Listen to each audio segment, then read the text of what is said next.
प्यारे साथियों, हम में से कितने लोग अपने आसपास कहानी देख पाते हैं? जाने माने अनुवादक और कथाकार अशोक पांडे के पास या तो किरदार खुद चलकर पहुंचते हैं या वे उन्हें खोज लेते हैं। देखती हूँ सपने पर राज सुनिए, ऐसे ही एक किरदार की उनकी कहानी रज्जू।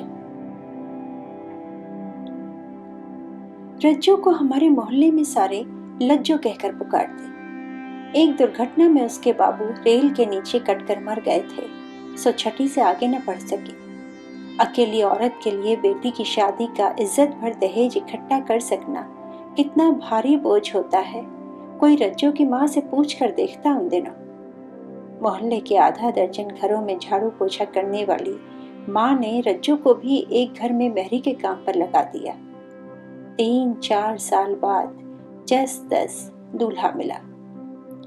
क्या हुआ जो प्रताप सिंह 17 साल की रज्जू से 21 साल बड़ा था?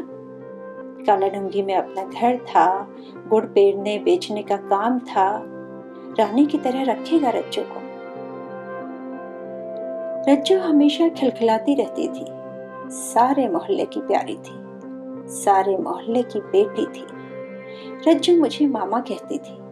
कभी कभार जब हमारे घर में बहुत ज्यादा काम होता तो दोनों माँ बेटी को बुला लिया जाता। कुशल हाथों से सारे काम चट से निपटा देने वाली रज्जू कभी मेरे कमरे में आकर कंप्यूटर के सामने खड़ी हो जाती और पूछती, मामा ये मशीन बोलती कैसे है, दिखाओ। मैं उनसे किसी फिल्मी गीत का वीडियो दिखा देता और वो खुशी से उछलने लगती। दांतों में दुपट्टा दबाए मुस्कुराती हुई कहती, हम तो दुई तावला अति लगती है मामा, उसका गाना दिखाओ ना, वही उत्तेन वाला। कभी ऐसे ही कहती, मामा विदेश जाओगे तो मेरे लिए एक खूब सुंदर मामी लाना, मैं उसके साथ अंग्रेजी में बात करूंगी। Hello Mittal, how do do do.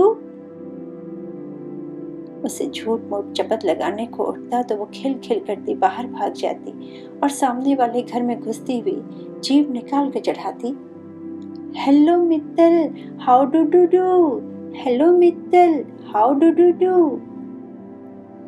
सारे मोहल्ले ने रज्जू की शादी के लिए मदद की। प्रौढ़ होते दूल्हे प्रताप सिंह और उसके बारातियों की खूब खातिर हुई। दहेज में टीवी, साइकिल और बक्सा दिया उसकी माँ ने।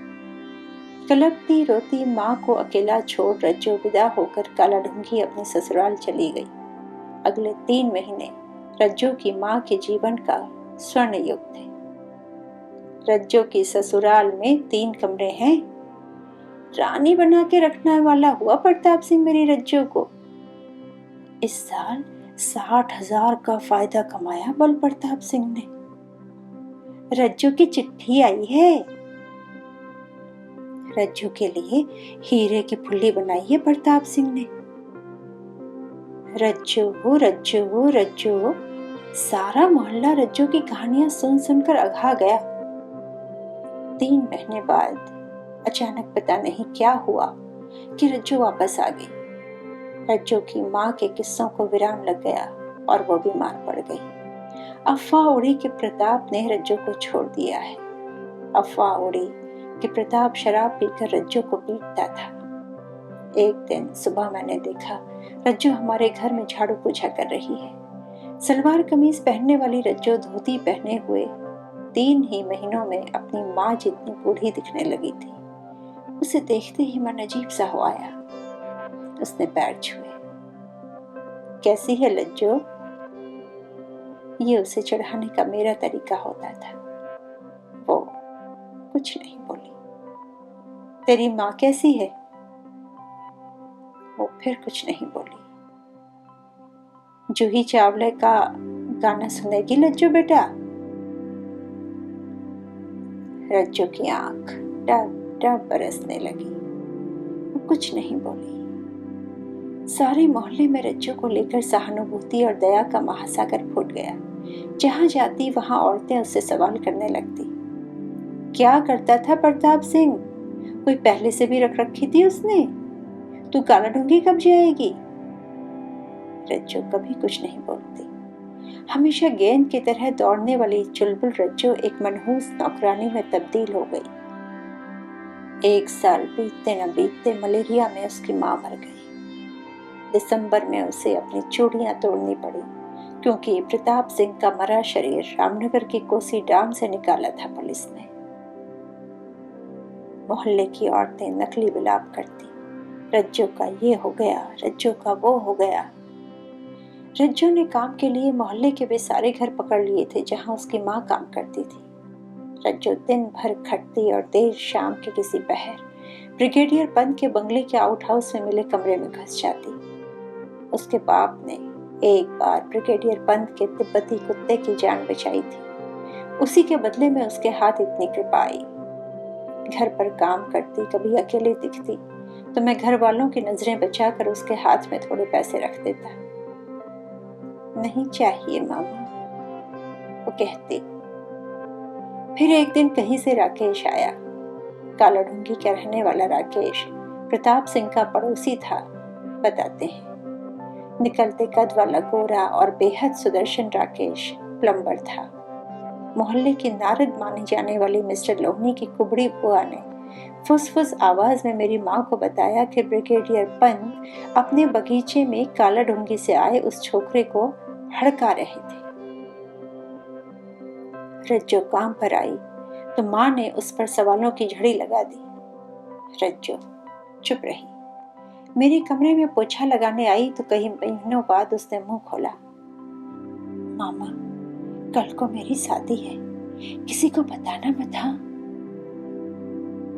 अगले दिन बाकायदा रज्जो और राकेश की शादी हो गई। आर्य समाज में 5 लोगों की उपस्थिति में हुए अनुष्ठान में ब्रिगेडियर पंत ने कन्यादान किया और उसी शाम पूरा का पूरा आउट हाउस दोनों के लिए खोल दिया। लाल जोड़े में सजी रज्जो को राकेश अपनी मोटरसाइकिल पर बिठा कर लाया। लो भैया, आ गए अपने अमिताभ बच्चन और जया भादुड़ी। लंबे कद के गौरवर्ण छबीले राकेश और उसके बगल में सकुचाई खड़ी ठिगनी सांवल रज्जो का जोड़ा देखकर हमेशा चुहल करने वाले राणा साहब ने अपनी छत से सारे मोहल्ले को सुनाते हुए कहा। 1 सप्ताह बाद रज्जो मेरे घर काम पर आई तो उसके गले में महंगा मंगलसूत्र था, जिसे देखते ही मेरे माँ ने छूकर देखा। अरे, ये तो असली है, तेरे दुल्हन ने दिया? हाँ अम्मा, उन्होंने ही दिया, कहकर वो पोछा लगाने में व्यस्त हो गई। मैं अपने कमरे से उसे कनखियों से देख रहा था। प्रेम ने उसे जादू बना दिया था। वो पृथ्वी हो गई थी, वो आसमान, नदी और हवा हो गई थी। उसके छोटे छोटे गुलगुले हाथों से मेहंदी छूटना बाकी था। मेरे कमरे में आई तो मैंने छेड़ते हुए कहा, गाना लगाऊं लज्जो? उसने मेरी आंख से आंख मिलाते हुए कहा, हाँ मामा, जो ये वाला गाना लगाओ ना। मैं कंप्यूटर पर झुका तो वो बोली, अब मैं लज्जो नहीं हूँ मामा, ये बता ले थे अब मैं लाजेसुली हो गई हूँ। तो ये थी अशोक पांडे की कहानी रज्जो।